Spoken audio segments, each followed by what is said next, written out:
حاضرین مجلس، نوجوان دوستوں اور بزرگوں،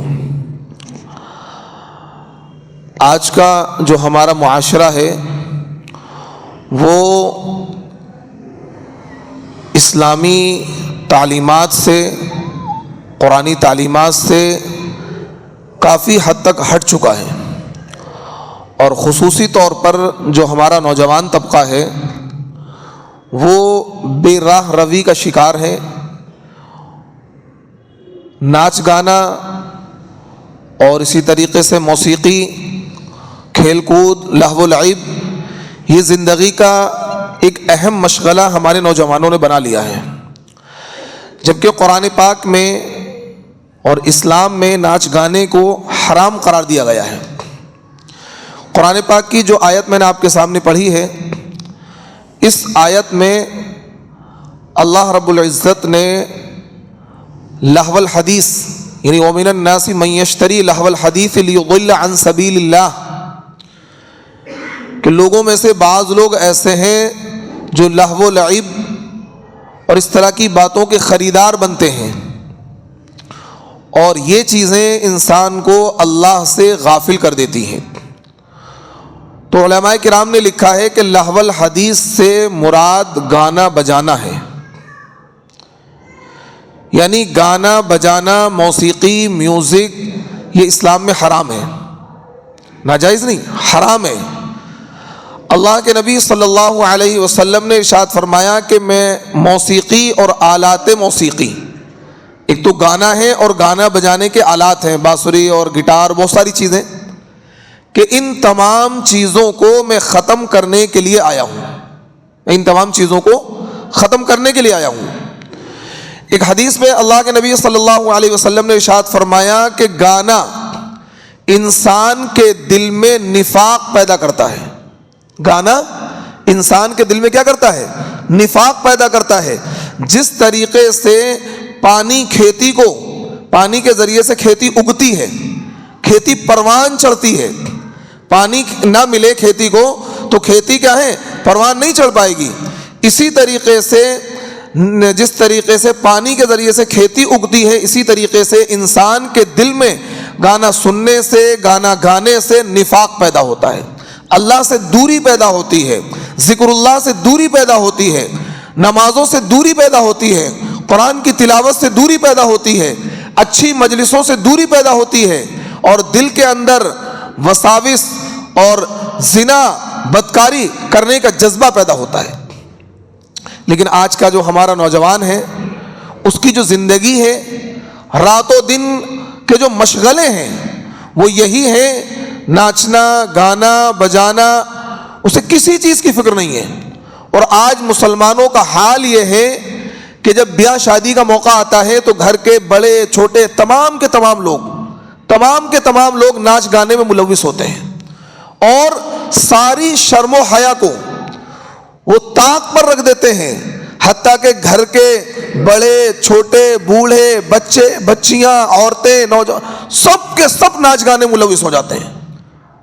اور ان کو اگر روکا جائے، یہ کہا جائے کہ بھئی یہ حرام ہے، یہ ناجائز ہے، یہ غلط ہے، تو سامنے سے جواب یہ ہوتا ہے، ارے بھئی کن کن چیزوں سے بچیں گے؟ یوں تو بہت ساری چیزیں حرام ہیں، یوں تو بہت ساری چیزیں غلط ہیں۔ یعنی آج کا زمانہ یہ ہے کہ ناصیحہ مت کر، نصیحت دل میرا گھبرائے ہیں، ناصیحہ مت کر، نصیحت دل میرا گھبرائے ہیں، جو مجھے نصیحت کرے وہ دشمن نظر آئے ہیں، جو نصیحت کرے مجھے وہ دشمن نظر آئے ہیں۔ شادی بیاہ کے موقع پر مسلمانوں کے یہاں اتنے رسم و رواج ہیں، اور پھر ان رسم و رواج کے ساتھ ساتھ گانا بجانا، ناچنا، یعنی شرم و حیا کا جنازہ نکال کر رکھ دیا جاتا ہے، کہ ساتھ میں ماں بھی ناچ رہی ہے، بیٹی بھی ناچ رہی ہے، بھائی بھی ناچ رہا ہے، گھر خاندان کے لڑکے لڑکیاں سب ایک ساتھ ناچ رہے ہیں، ساری شرم و حیا کا جنازہ نکال رکھا ہے۔ اس درجے مسلمانوں کے اوپر بغیرتی، بے حیائی، مکاری اور عیاری سوار ہے۔ اس وقت دنیا کے حالات کیا ہیں، مسلمانوں کے حالات کیا ہیں، اس ملک میں مسلمانوں کا مستقبل کیا ہے؟ ایک قوم یعنی اس درجے مسلمان قوم غفلت کا، لاپرواہی کا شکار ہو چکی ہے کہ انہیں کسی چیز کی کوئی پرواہ نہیں۔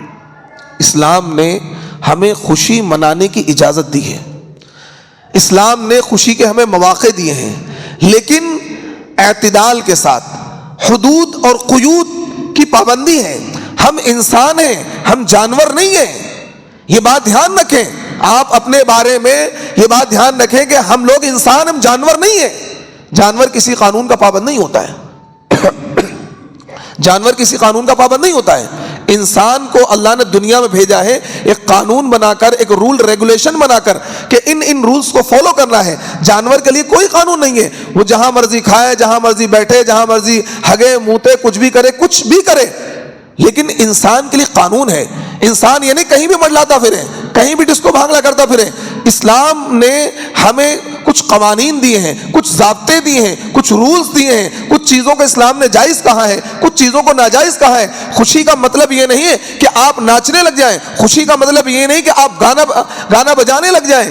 خوشی آپ کے یہاں خوشی ہے تو آپ خوشی میں اللہ کا شکر ادا کریں، خوشی میں قرآن کی تلاوت کریں، خوشی میں غریبوں کو کھانا بانٹیں، غریبوں کو کیا ہے، غریبوں اور یتیموں کی مدد کریں، آپ لنگر لٹائیں۔ پہلے بادشاہ اور سلاطین کے وہاں کیا ہوتا تھا؟ جب خوشی کا کوئی موقع آتا تھا، بیٹے کی شادی ہے یا کوئی خوشی کا موقع ہے، تو لوگ کیا کرتے تھے؟ شکرانے کی نمازیں ادا کرتے تھے، اور محلے کے غریبوں کو، یتیموں کو، بیواؤں کو، بے سہارا کو بلا کر ان کو کیا ہے، غلہ تقسیم کر رہے ہیں، مال تقسیم کر رہے ہیں، پیسے تقسیم کر رہے ہیں کہ بھائی آج ہمارے یہاں خوشی کا موقع ہے، ہمارے یہاں بیٹے کی پیدائش ہوئی ہے، ہمارے یہاں بیٹی کی پیدائش ہوئی ہے، ہمارے بیٹے کا نکاح ہے، صدقہ کر رہے ہیں، خیرات کر رہے ہیں، پورے محلے کی دعوت کر رہے ہیں۔ یہ خوشی کے اظہار کا طریقہ ہے۔ خوشی کے اظہار کا طریقہ یہ نہیں ہے کہ بیٹا بھی ناچے، ماں بھی ناچے اور بیٹی بھی ناچے، ایک ہی اسٹیج پر، ایک ہی گھر میں، ایک ہی گانے پر ماں بھی تھرک رہی ہے، بیٹی بھی تھرک رہی ہے، بھائی بھی تھرک رہا ہے۔ وہ بے غیرت بھائی، وہ بے حیا بھائی کہ جس کی غیرت مر چکی ہے، کہ اپنی بہن کے ساتھ ناچ رہا ہے، اپنی ماں کے ساتھ ناچ رہا ہے، اپنی بیوی کے ساتھ ناچ رہا ہے، اور سب اس ناچ گانے کو دیکھ رہے ہیں۔ یہ بے غیرتی، اس بے غیرتی کا کیا کرو گے تم؟ اس بے غیرتی کو کہاں لے جاؤ گے؟ اللہ کی عدالت میں تم کیا جواب دو گے؟ کل قیامت کے دن جب حشر کا میدان ہوگا، محمد رسول اللہ صلی اللہ علیہ وسلم سے تم کیسے نظریں ملاؤ گے؟ حوض کوثر سے دھتکار دیے جاؤ گے کہ یہ وہ لوگ ہیں جو شرم و حیا کا جنہوں نے جنازہ نکال رکھا تھا، یہ ناچتے اور گاتے تھے، جبکہ میرے نبی صلی اللہ علیہ وسلم نے ارشاد فرمایا کہ میں موسیقی اور آلات موسیقی کو ختم کرنے کے لیے آیا ہوں، میں گانے بجانے کو اور گانا بجانے کے جو آلات ہیں ان کو ختم کرنے کے لیے آیا ہوں۔ لیکن آج کا مسلمان بے غیرتی کی چادر اس نے اوڑھ رکھی ہے۔ اور دیکھیے حیا، یہ جو حیا ہے نا، حیا، ویسے لوگ بڑے حیا دار بنتے ہیں کہ جی ہم تو بڑے با حیا ہیں اور ہم بڑے عزت دار ہیں، ہم بڑے یوں حیا والے ہیں۔ لیکن یہاں پر شادی بیاہ کے موقع پر سارا بے پردگی کا ایک سیلاب ہوتا ہے، بے پردگی کا ایک سیلاب ہوتا ہے، اور ناچ گانے کا ایک عجیب سما ہوتا ہے کہ بہن بھی ناچ رہی ہے، بھائی بھی ناچ رہا ہے، باپ بھی ناچ رہا ہے، سب ایک ساتھ ناچ رہے ہیں۔ کہاں چلی گئی حیا؟ کہاں چلی گئی غیرت؟ کہاں چلی گئی کیا ہے عزت اور ناموس؟ کہاں چلا گیا؟ اللہ کے نبی صلی اللہ علیہ وسلم نے ارشاد فرمایا اذا فاتك الحیاء فافعل ما شئت، کہ جب تیری حیا ختم ہو جائے نا، پھر جو مرضی تو کرے، تجھے کوئی فرق نہیں پڑتا ہے۔ جب انسان کے اندر، کیونکہ حیا ایمان کا ایک حصہ ہے، ایمان کا ایک شعبہ ہے، جس انسان کے دل میں حیا ہوگی تو اس انسان کے دل میں ایمان ہوگا۔ جس انسان کے دل میں حیا نہیں ہے، بے غیرتی آ چکی ہے، تو اب وہ کچھ بھی کرتا پھرے، اسے کسی چیز کا احساس نہیں ہوتا ہے۔ جب اس انسان کے دل سے حیا نکل جاتی ہے نا، تو پھر وہ اسے ناچنے میں، گانے میں، تھرکنے میں، شراب پینے میں، عیاشی کرنے میں، آتش بازی کرنے میں، اسے کسی چیز میں حیا نہیں آتی ہے، اسے کسی چیز میں غیرت نہیں آتی ہے۔ وہ اپنی بہن کے ساتھ ناچ رہا ہے، اسے کوئی حیا نہیں آتی، اپنی ماں کے ساتھ ناچ رہا ہے، اسے کوئی حیا نہیں آتی ہے۔ اسے یہ لگتا ہے کہ یہ تو کیا ہے، یہ تو زمانہ ہے، آج تو خوشی کا دن ہے، خوشی کے دن میں اگر ہم ایسا کام کر لیتے ہیں تو کیا ہو جائے گا؟ کوئی مسئلہ نہیں ہے۔ ایسے بے غیرت مسلمان اس ملک میں ہیں، ایسے بے غیرت مسلمان ہمارے معاشرے کے اندر ہیں جو ناچتے اور گاتے ہیں، اپنی بہنوں کے ساتھ ناچ رہے ہیں، ماں کے ساتھ ناچ رہے ہیں، ان کی غیرت کے جنازے نکلے پڑے ہیں، جبکہ ناچنا گانا اسلام میں حرام ہے۔ اور یہ مسلمان اتنا بے غیرت ہو چکا ہے، اس مسلمان کے اندر اتنی بے غیرتی چھا چکی ہے، نہ اسے مسجد کا شعور ہے، نہ اسے مدرسے کا شعور ہے۔ مسجد کی گلی میں رہ کر، مسجد کے پاس میں رہ کر یہ راتوں میں ڈی جے بجا رہا ہے، راتوں میں گانے بجا رہا ہے، میں کیا ہے، راستوں کو بلاک کر کے، راستوں کو روک کر کیا ہے ڈی جے لگائے جا رہے ہیں اور ناچ گانے کی محفلیں سجائی جا رہی ہیں اور شادی بیاہ کے نام پر طرح طرح کی رسمیں کی جا رہی ہیں کہ آج ہلدی کی رسم ہے، آج کیا ہے منڈا ہے، اور آج فلانا رسم ہے، آج یہ والی رسم ہے، آج یہ والی رسم ہے. رسموں کے نام پر پیسہ خرچ کیا جا رہا ہے، مال کو ضائع کیا جا رہا ہے، یعنی مال خرچ کر کے جہنم کے خریدار بن رہے ہیں. دیکھیے خیرت کا نام جنو رکھ دیا، جنو کا نام خیرت رکھ دیا، عقل مندی کا نام. مال بھی خرچ کر رہے ہیں اور جہنم بھی خرید رہے ہیں، مال خرچ کر کے گناہ کر رہے ہیں، مال خرچ کر کے جہنم کے خریدار بن رہے ہیں. یعنی اس مال کے خرچ کرنے پر ثواب تو دور کی بات ہے، گناہ ملے گا اور جہنم کا خریدار بنے گا. لیکن جب خیر کی جگہوں کی بات آتی ہے اور جب اچھی جگہوں پر خرچ کرنے کی نوبت آتی ہے، اس وقت اس کے پاس کوئی پیسہ نہیں ہوتا ہے، یہ بھکاری بن جاتا ہے، یہ اس کے کاروبار ڈاؤن ہو جاتے ہیں، اس کے پاس کوئی پیسہ نہیں ہوتا ہے. لیکن جب بیاہ شادی کی بات آتی ہے، ناچ گانوں کی بات آتی ہے، رسموں کی بات آتی ہے اور اپنے شوق پورے کرنے کی بات آتی ہے، یہی مسلمان آتش بازی پر ہزاروں روپے خرچ کر دیتا ہے، ڈیجوں پر ہزاروں روپے خرچ کر دیتا ہے، رسموں کے نام پر ہزاروں روپے خرچ کر دیتا ہے، بے غیرتی کے نام پر ہزاروں روپے خرچ کر دیتا ہے، بے حیائی کے نام پر ہزاروں روپے خرچ کر دیتا ہے. لیکن جب خیر کی جگہوں پر اچھی جگہوں پر خرچ کرنے کی بات آتی ہے، یہ بے حیا اور بے غیرت بن جاتا ہے اور کیا ہے نظریں نیچی کر لیتا ہے، سوچتا ہے اب کہاں سے خرچ کروں. اس کے دل سے 100-200 روپے نہیں نکلتے ہیں. یہ مسلمانوں کا حال ہوا پڑا ہے. اس درجے مسلمانوں میں بے غیرتی اور بے حیائی سوار ہوئی پڑی ہے کہ فضول خرچی کے نام پر ان کے پاس پیسہ ہے، بے حیائی کے نام پر ان کے پاس پیسہ ہے اور خیر کے نام پر ان کے پاس پیسہ نہیں ہے. نوجوانوں اپنے حالات کو سدھارو، مسلمانوں اپنے حالات کو سدھارو. خدا کی قسم اللہ کے وہاں کیا جواب دو گے؟ موت ہمارے سر پر آن کھڑی ہے، مصیبت ہمارے سر پر آن کھڑی ہے. آج دنیا اپنے آخری پڑاؤ میں داخل ہو چکی ہے، دنیا اپنے آخری مرحلے میں داخل ہو چکی ہے. ذرا حالات کا جائزہ لیں، ملک شام کا جائزہ لیں. ملک شام قیامت کی نشانیوں میں سے ایک نشانی ہے، ملک شام کی تباہی قیامت کی نشانیوں میں سے ایک نشانی ہے. ملک شام کا فتح ہونا اور ملک شام کے جو حالات ہیں یہ ہمیں چیخ چیخ کر شہادت دے رہے ہیں کہ امام مہدی کی آمد کی آہٹ آ چکی ہے، دجال کے خروج کا وقت آ چکا ہے. یہ دنیا اپنے آخری پڑاؤ میں داخل ہو چکی ہے. بڑے بڑے اکابر علماء جو اس موضوع پر ریسرچ کر رہے ہیں، تحقیق کر رہے ہیں اور دجالیات پر، امام مہدی کی احادیث پر اور قرب قیامت کی احادیث پر غور کر رہے ہیں، وہ اس بات کو کہہ رہے ہیں کہ دنیا اپنے آخری پڑاؤ میں داخل ہو چکی ہے. امام مہدی کے ظہور کا وقت آ چکا ہے، دجال کے خروج کا وقت آ چکا ہے. اب اس دنیا کی عمر زیادہ لمبی نہیں ہے. ان بے حیائیوں کا عام ہونا، بے غیرتیوں کا عام ہونا، ناچ گانوں کا عام ہونا، یہ اس بات کی علامت ہے کیونکہ میرے نبی صلی اللہ علیہ وسلم نے 1400 سال پہلے کہہ دیا تھا کہ ناچنے گانے والے لوگوں کی عزتیں ہوں گی، ناچنے گانے والے لوگوں کی لوگ عزتیں کریں گے. آج ناچنے والیوں کی، گانے والوں کی لوگ عزت کرتے ہیں اور جو شرمدار ہیں، حیادار ہیں. آپ شادی کی مجلسوں میں جائیے، شریک ہوئیے، سب کیا ہے کوئی ناچ رہا ہے، کوئی گا رہا ہے. کوئی بندہ ایسا نیک ہے کہ جو اس طرح کی چیزوں میں شریک نہیں ہوتا ہے کہ ہم اس ناچ گانے کی محفل میں شریک نہیں ہوں گے اور ہم کیا اس طرح اسے کیا ہے لوگ گرا ہوا سمجھیں گے. ارے بڑی پرانے خیال کا ہے. سب اگر آپ کسی ایسی مجلس میں جائیں جہاں ناچ گانا ہو رہا ہو اور سارے کام ہو رہے ہوں اور آپ کہیں بھائی میں شریک نہیں ہوں، آپ کہیں الگ کونے میں جا کے بیٹھ جائیں تو آپ کو لوگ سمجھیں گے یہ تو پرانے مزاج کا آدمی ہے، اولڈ خیالات کا آدمی ہے. یہ کیا ہے اس زمانے سے ہم آہنگ نہیں ہے. بھائی زمانے میں چلنا ہے تو زمانے کی کچھ چیزوں کو تو کرنا ہی ہوگا. اجی کون سی چیزوں سے بچو گے، کون سے معاملات سے بچو گے؟ یہ مسلمانوں کا حال ہے. تو خدا را اللہ کے واسطے اپنی آخرت کو سنواریں، اپنے اندر غیرت پیدا کریں، ایمانی حمیت، ایمانی غیرت پیدا کریں، اپنے اندر شرم و حیا پیدا کریں، ایمان کی حیا کو پیدا کریں. اللہ کے نبی صلی اللہ علیہ وسلم ان چیزوں کو، گانے بجانے کی چیزوں کو ختم کرنے کے لیے آئے تھے اور یہ گانا بجانا انسان کی جو دل کی روحانی کیفیت ہے اس کو ختم کر دیتا ہے.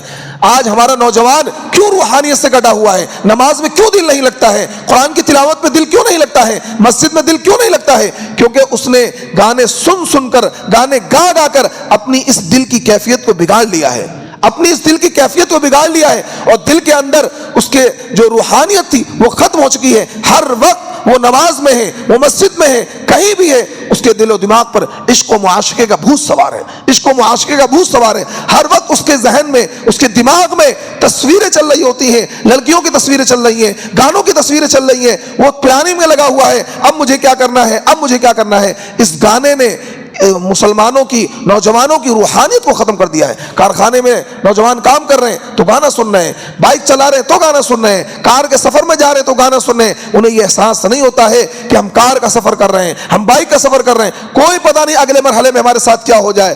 بتاؤ اگر خدا نہ خواستہ آپ کار میں جا رہے ہیں, آپ بائک پہ جا رہے ہیں, آپ کے کان میں لیڈ لگی ہوئی ہے, آپ گانا سن رہے ہیں, اسی حال میں آپ کا ایکسیڈنٹ ہو جائے اور موت کا فرشتہ آ جائے تو اس حال میں اللہ سے ملیں گے؟ گانا سننے کی ایک حرام کام آپ کر رہے ہیں, آپ گانا سننے کی حالت میں, گانا گانے کی حالت میں اللہ سے ملاقات کریں گے؟ تو سوچ کر تو دیکھیں, سوچ کر دیکھیں ذرا, کیونکہ موت کا کوئی پتہ نہیں ہوتا ہے. ایک لمحے میں موت آ جاتی ہے, ایک لمحے میں کیا ہے, موت کا فرشتہ آپ کے سامنے آن کر کھڑا ہو جائے گا.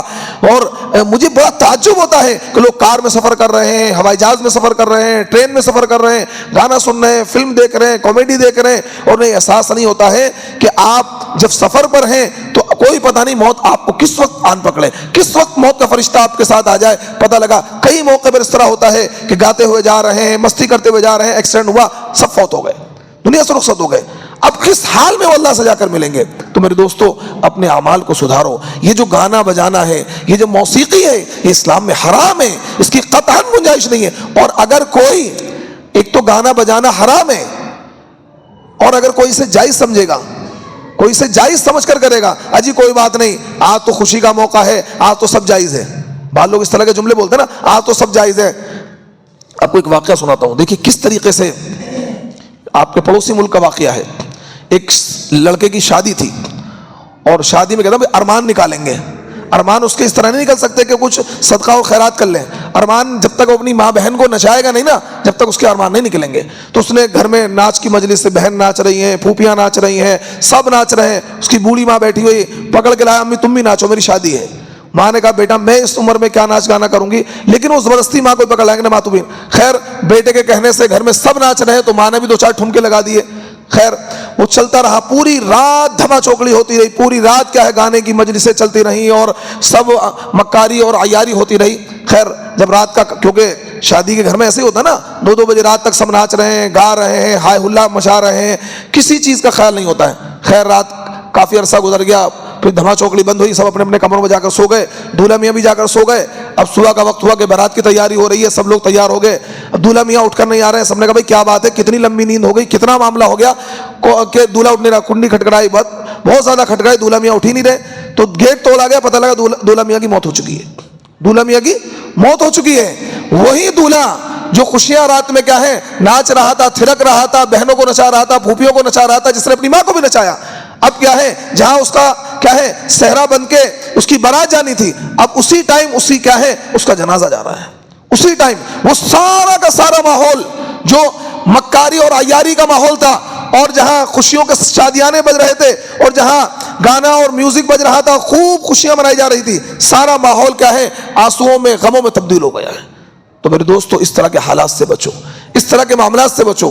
اللہ کو خوشی کے موقع پر بھی اللہ کو راضی رکھو, خوشی کے موقع پر بھی اللہ کو نہ بھولو. آج مسلمان کا حال کیا ہے, جب یہ مسلمان غریب ہوتا ہے, یہ میں بہت پوائنٹ کی بات بتا رہا ہوں کیونکہ مجھے 14 سال ہو گئے امامت کرتے ہوئے, میرا رابطہ عوام سے زیادہ ہے, کہ اماموں کا رابطہ عوام سے زیادہ پڑتا ہے. جب یہ غریب ہوتا ہے تو سنت و شریعت کی بات کرتا ہے. جب یہ غریب ہوتا ہے نا, اجی ہم تو سنت کے مطابق نکاح کریں گے, ہم تو سنت کے مطابق نکاح کریں گے, ہم شریعت کے مطابق نکاح کریں گے.